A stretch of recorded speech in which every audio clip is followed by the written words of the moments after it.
Hey there and welcome, my name is Carlos Berlis and let's talk about what has been going on in the indie tabletop RPG scene last week. And as always, links in the description, and I am not being paid or receiving any kind of remuneration by anyone mentioned in this episode. And today this episode will also feature an interview with Matheus Guax from Brazil. He is one of the people behind the RPG LATAM Jam. First, we will talk a tough subject that happened not exactly last week, but I wanted to be extra sure that the victims on this story were comfortable with it coming on here, and this is the Frame campaign in Kickstarter.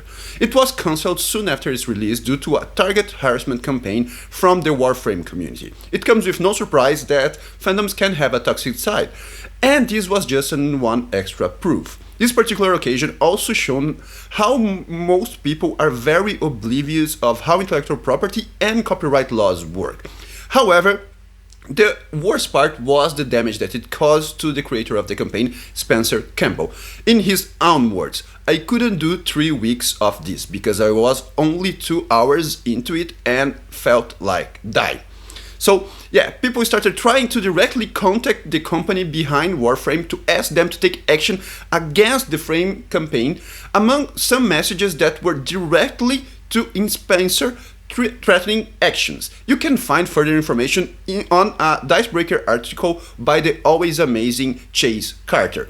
To proceed, a quick one and more light-hearted, Wyrd Science is having a second print, and thus, if you want a physical copy of it, keep an eye on their website or the distributor of your choice. They mention them in their website. You know how we mentioned that some people might be looking for options apart from Kickstarter for next ZineQuest, right? But some might be looking for options to fund their projects apart from Kickstarter, period. It might be for geographic locked locations. Some countries can't use Kickstarter to launch projects, although they still can pay for campaigns and other Kickstarter projects. It might be the accusations against Kickstarter anti-union posture. It might be due to alleged bias or lack of isonomy from Kickstarter. Who knows? But the thing is that now we have another platform trying to ease the discovering of projects trying to fund through itch.io. And yeah, since itch.io seems to be the darling project or platform of choice for the tabletop RPG indie scene, it really sounds like a good initiative. So I suggest you to check it out. I'd also like to bring to your attention a great list by the creator of Troika, Daniel Sell, that put together a list of, in his own words, approachable Loci of capital, which I loosely interpret as a list of publishers that can take a plunge and risk of publishing small indie projects. It is a loose personal interpretation, okay, so don't quote me on that. You can go check it out and find out by yourself.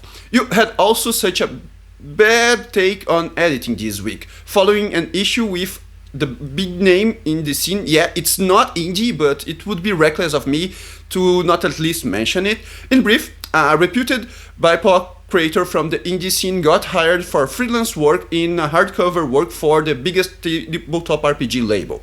However, the work this person put on was heavily edited to the point of removing core and building information, but also adding insensitive and mostly bigoted or even racist language. And the response of some people in the scene was to say, this is just how freelancing works, which is reckless and disingenuous to say the least. But yeah, just bringing you up to speed. On a more upbeat note, some progress was made on a discussion of trying to bring indie games towards more people and easing them to learn these games. I will put the link to the discussion down there and then you can check it out. It's very good. And TroikaFest was also announced to happen between April 5th and 11th, which is the partnership between Plus One XP and the Amazonian Arts Council, the latter being the responsible for Troika itself. And TroikaFest is the excuse you were looking for if you never played Troika before and then give it a try. It is also a perfectly good reason to design something for Troika, as it will have a jam throughout all month of April as well. TroikaFest is definitely not a centralized event, and according to one of the people behind it, the best way to keep up to date is checking the hashtag TroikaFest on Twitter. And without further ado, let's talk with Matheus Guax. So, as I said earlier, today we are here with Matheus Guax, creator from Latin America, from Brazil as well. And The first thing that we will start talking about is the RPG LATAM Jam, that he is the one that is hosting it. So what motivated you to actually come up with this idea of starting the jam? So, me, Lucas, and Prosaico, which are also Brazilian authors, we have a group that we play every Friday, kind of so, and we are always sharing what we are working, and then we are like, so we should do something together, like we should create something together, and then we have a couple of calls like, oh, let's create a game like this. So, what do you guys think of this? And at some point, we are like, oh, I really want to, I don't know, make adventure for a game of that other creator. And Lucas was like, oh, I would want to do something for that other creator. And we were like, we should make a jam that would actually sound cool, where we just create games for each other, and that would sound fun.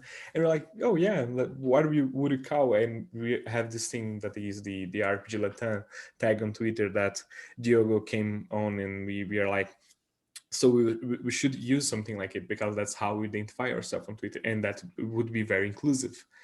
And we were like, oh, that's a nice idea. Maybe, I don't know, maybe some 10 other people would join in, and would have like 5 or 6 games. But that would be cool, because we'd be creating more stuff for games that we already like. Because one of the talks that we always had is like, we are keeping creating new games, and that's cool. New games is always cool.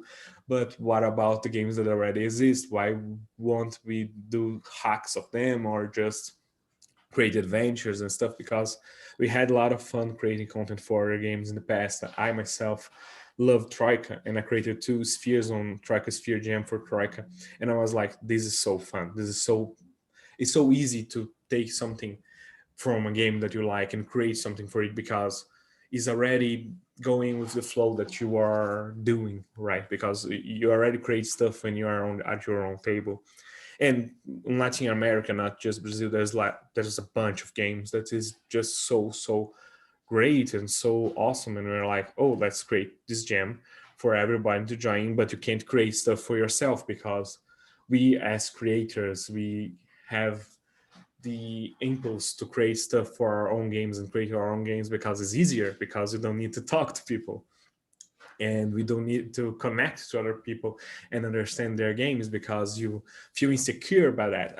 A lot, oftentimes, when I'm reading a new game, and I'm dyslexic, and that's part of the problem, and I keep thinking, oh, if I misunderstood some rule, or if I am ruining that the wrong way. And the truth is, when we're talking about indie RPG, is not like that. Most of the games are not made for you to be perfectly played, Yeah, and some of it's them not are not something that even is balanced. strict in the way to play it. You can Yeah, the spirit from indie games is usually that take what you like, use it as you want, and just have fun in a kind of yeah. way.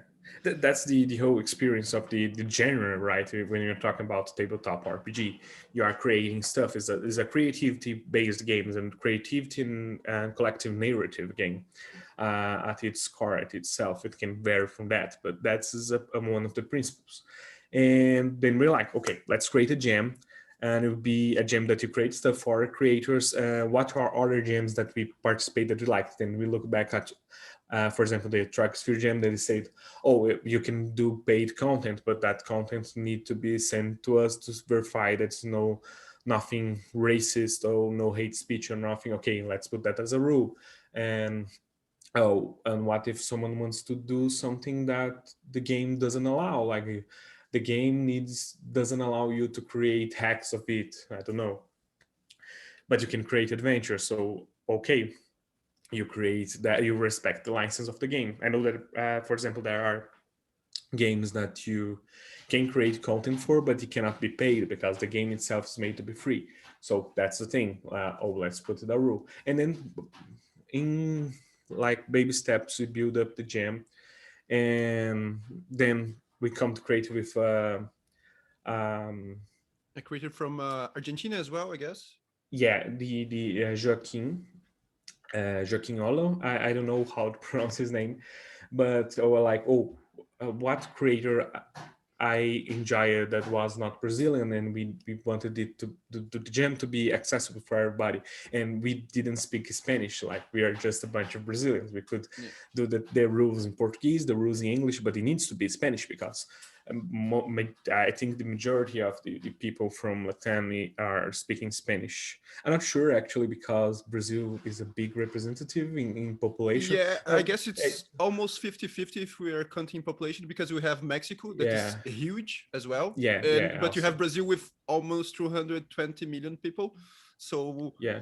but yeah, But in number of anyway, countries, anyway, Spanish is a very important thing for RPG Latam. It's not like yeah, RPG Brazil. It's for Latin yeah, America. exactly. It's Latin America, exactly. That's the whole point.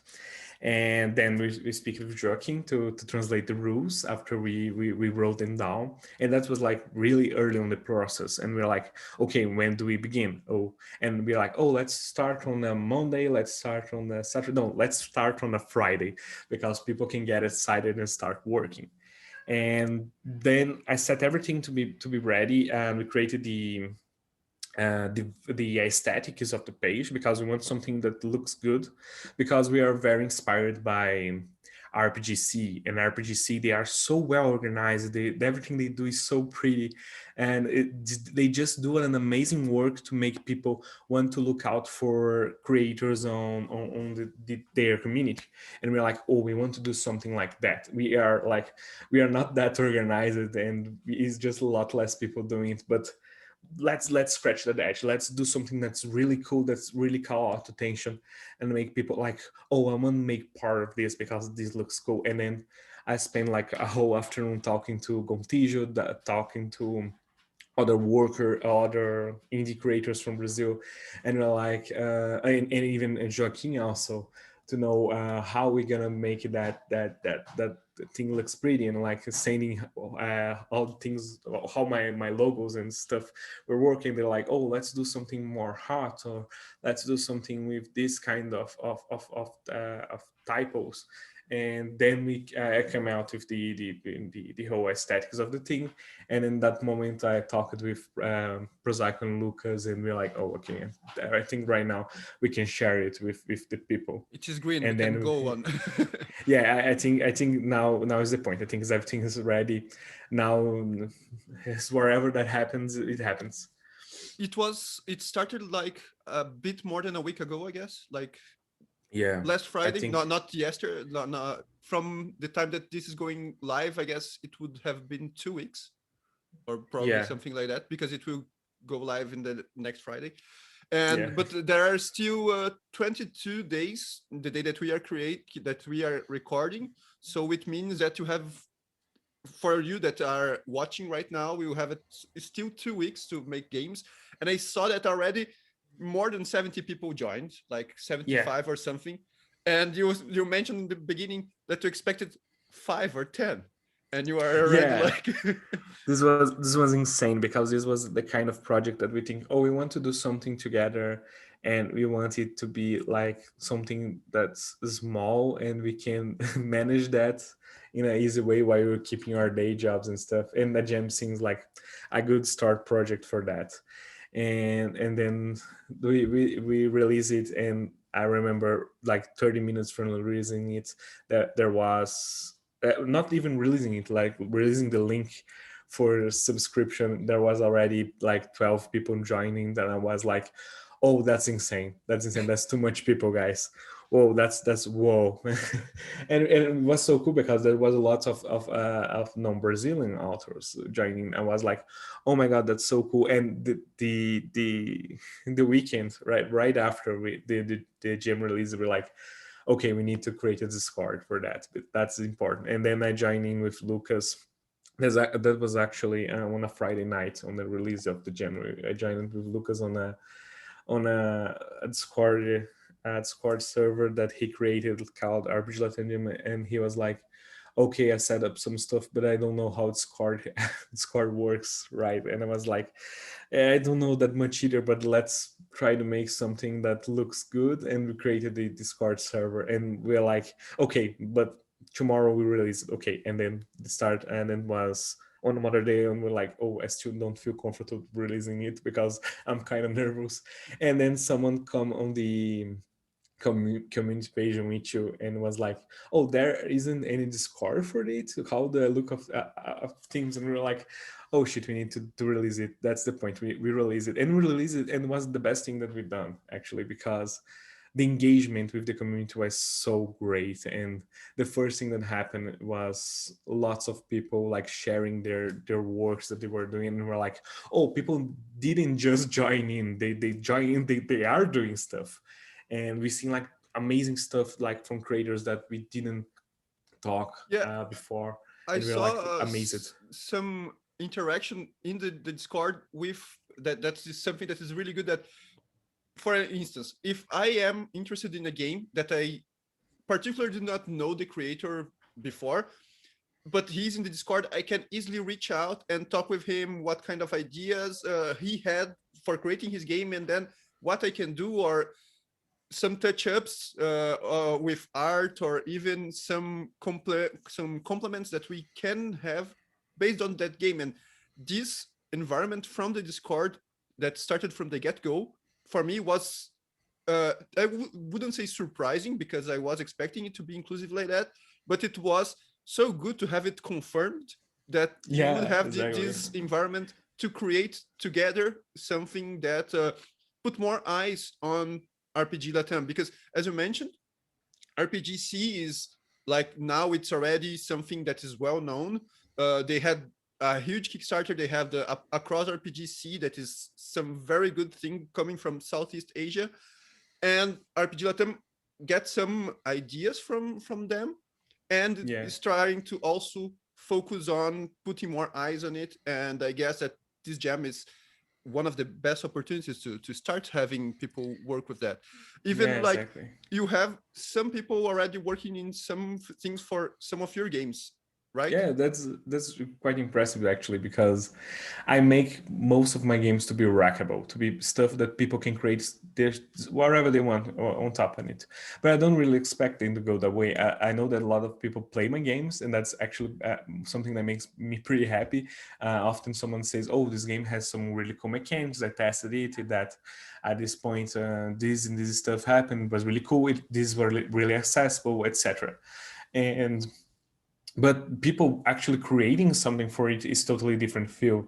And I know that many creators from Latin America feel like it, like, oh, I created a game, is so cool that people are playing it and stuff. But when someone takes their time to create content for it, is like, oh, that's a next level stuff. People are really enjoying it, and that's so awesome. That's such a rewarding feel. And I didn't know that would be so rewarding when we started the jam. And the point that we released the jam and we start seeing, like myself, I got something that was already kind of in the works for Packs and Blades, and then Gontijo also sent something for Packs and Blades, and both are for the same game, Packs and Blades, right? And Packs and Blades is a game from Lucas, and Lucas is one of the co-authors of the jam. And we are like, oh, that's so cool that we're getting more content for Packs and Blades, because we all think that's such a great game. And we are like, oh my god. And Lucas was already like, I'm gonna do something for Backpack and Dream. And I was like, oh, that's awesome, that's so awesome. And he starts sharing his drafts and stuff about how it was going, about the rules, and asking for inputs. And it was so refreshing to, like, I'm not making this, but I'm looking which way you are taking my rule set, and that feels so interesting, right? Yeah, just to put everyone on the same page, Backpacks and Dreams is your game. It's a pamphlet game, I guess, Yeah, about traveling and managing resources, something like yeah. that. Backpacking Dream is yeah, I play a lot of hex crawl games and exploration games because I really enjoy it. I really enjoy running it. And so for quite a time, I think, since the start of the global pandemic, I was like, I want to create a game focused on hex crawl, because I play that a lot. And I don't feel that there's a game that does it in a simple way, that's also has that feeling of completude on the mechanics. Like, you can play hex crawl and point crawl with wherever you want, but I think this kind of game, in my opinion, is more based on resource management and clever solution with the environment. And then I started working on this rule set. It was called Repatriated. I even released that on YouTube, but I had like a bittersweet feeling because I really like how the rules went, but it was not fully updated. I didn't understand why. I had this talk with Jorge Balpassos, which is one of, if it's not my favorite, it's one of my favorite Brazilian creators. He did amazing on his works, and he's very wise. And I think the wise is the perfect word. He's almost like this um, person who holds like such a philosophy and knowledge about stuff. And I was like, I want to make this game less about colonization and about exploration in that sense, right? And I want to be more like a decolonial game and a decolonial rule set, create stuff like it. And he give like, and I sent like an email for him, and he sent me back like this huge text, like doing a deep analysis of the game. And he was like, okay, first off, why you're starting your game by writing it in English? Like that's the first problem. And I was like, oh shit, you're right. No. And and then I rewrote the whole game. I rewrote the mechanics, and then I started working what's currently on work also. That's Andarilha. I spoke Andarilha, but how it's pronounced is Andarilha because it's a Portuguese word. But I'm on the English mindset right now. But Andarilha is a game about um, reconnecting to a reality that once lost. It's really a big reflection about how I was feeling on the first half of the pandemic. And it is a game that it is still now. It's one works on Brazil in a disconnected future where Amazon burns and the sea becomes this desert. And then I was building that rule set to be together with the whole system and setting. Then I stopped thinking about it. No, this is not accessible enough. This is a rule set that can be done to other stuff, and it doesn't need to wait to me to finish, and that really people can use it and play around it because it works by itself.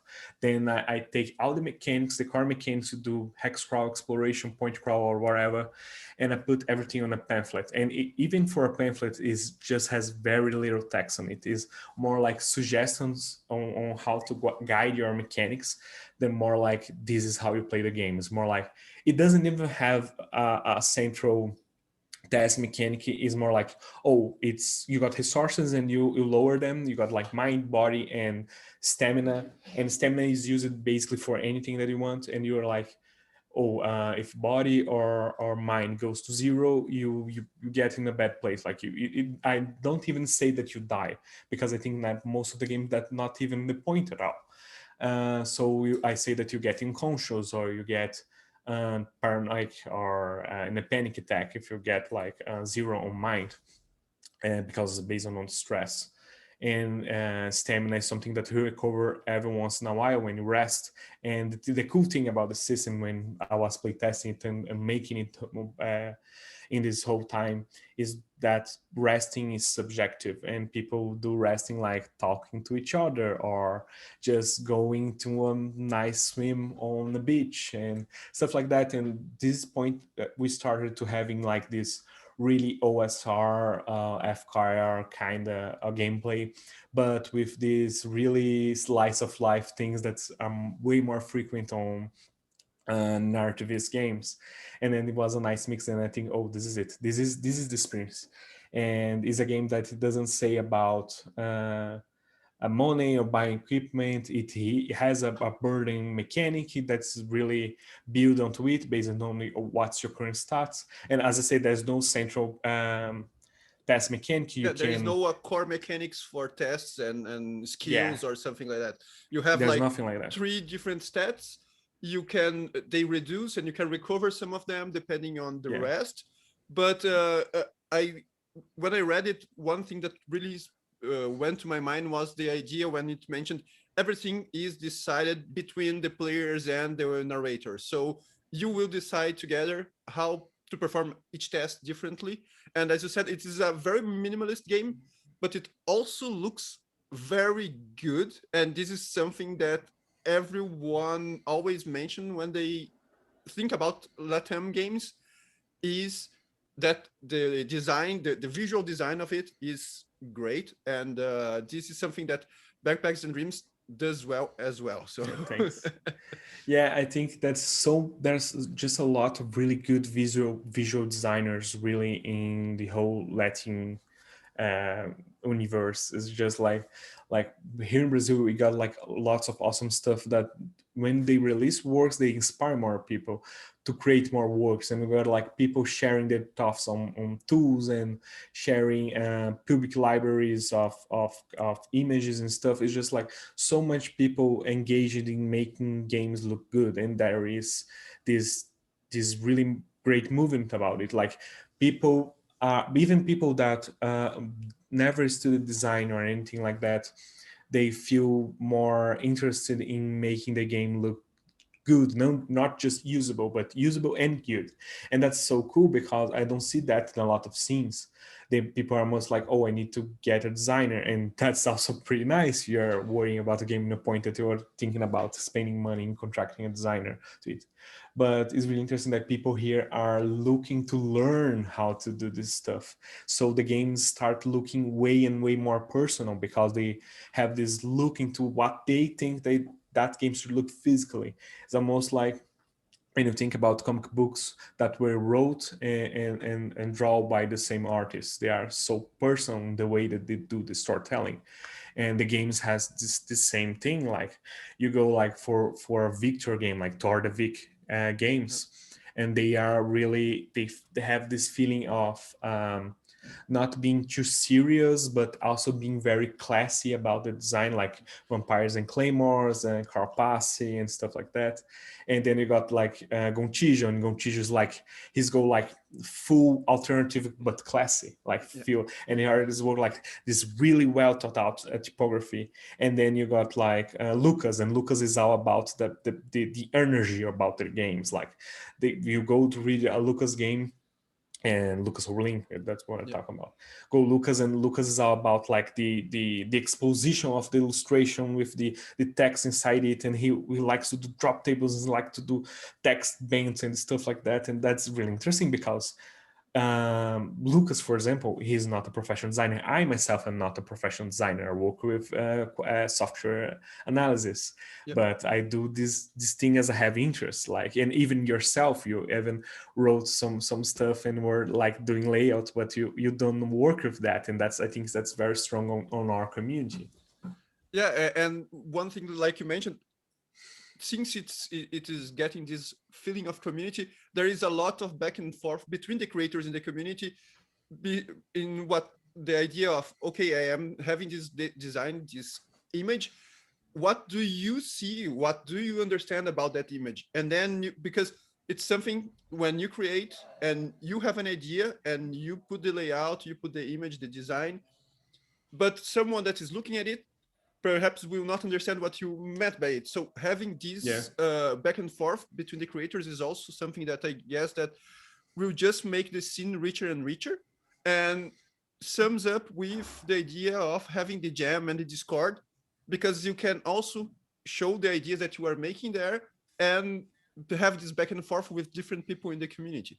I really think that it's something that is edificating about the whole Latin America way of thinking about the games. And so we were talking about having the Discord and having this all back and forth between people. And you mentioned you already put out a game for Packs and Blades with, and are you thinking about creating another one for the jam, or how is it going in your side? Yeah, I'm thinking about doing as much as I can. Actually, that's my whole premise with the jam, because I created the jam so I could create more stuff for our games that I like and get like more people to do the same thing as I and Lucas and Prosaico. And now I'm like, okay, what's the next one? So I'm working on, like right now on the recording of this, I'm working on something for Carapace that I already talked about. That's the game by Tordevik, and is doing something a bit different because I wanted to do. I'm always doing some small stuff like pamphlets and one-page stuff because I want to create for lots of games. So I want to focus on a big product. So with the Carapace one, I'm doing a Kafkaesque horror adventure, but the thing is that Carapace is a light-hearted game. It's a game about beetles seeking marble to destroy a giant marble structure. It's like it's extremely niche game with a very specific, almost tactile humor to it. And I wanted to do something that's a bit different, like giving a different flavor to the game. And I choose Carapace because Carapace is the insect game of my preference, but there's also Veterans of the Garden by Gontijo that would actually fit. But my whole idea is to do a game that's you are waking up for a dream that you are a human, and but you are now an insect and you don't know if that was a dream or it was reality.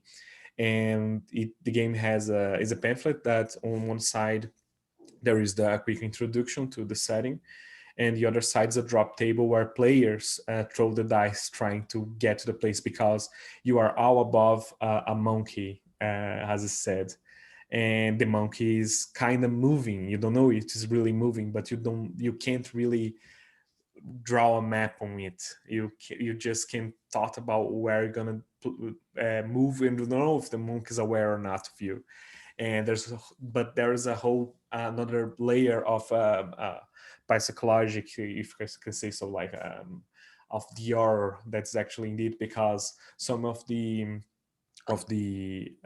features on the table say that the monkey wears clothes and the monkey has a ring with something engraven on it, and there are others like that was like, oh, you feel on a field that's made of hair, and you meet like even some factions in it, like there is the players that are they have the body, and they use the red that they call it's the blood to make houses and to drink and to survive. And there is the I forgot the name, but there is this like in Portuguese it's called the bicho de pé or bicho geográfico, but is the it's something flea also, but is these small creatures that go under your skin Yeah. and carve your way out, and they eat the skin, the rotten skin, the dirt skin. And this is also a different faction. There's just one that's still alive, and he's like, oh, he'll have loyalty to you. He'll give you information if you're loyal to him. And there's also the ants, and the ants are like, oh, the ants are like in kind of a trance because they are bound to the pheromones. And the one entering the table is like, oh, the ants, they stumble upon you and they are carrying something that's heavy, but not heavy literally because they can carry 10 times their weight. They carry something that's emotionally heavy, but I don't say what so. And that's the whole point of the game, to give these layers of the players asking why and how.